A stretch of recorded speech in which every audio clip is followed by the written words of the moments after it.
Good morning. So ayan, ready na yung aking papaya. Ito yung binalutan ng mother-in-law ko.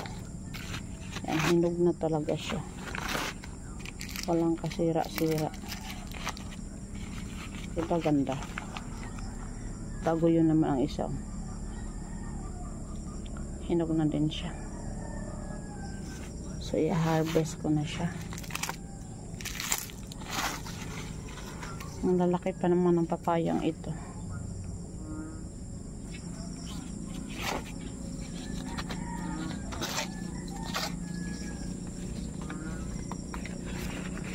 Hindi ko napansin, hinog na siya dahil may balot niya.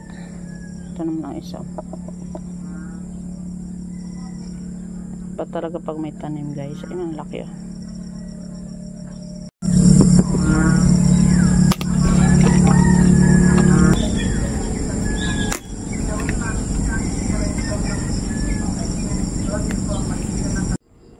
Ayan, unang pitas.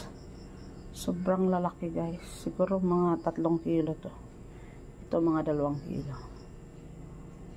So, may libreng papaya na naman tayo. So, that's it. Thank you for watching.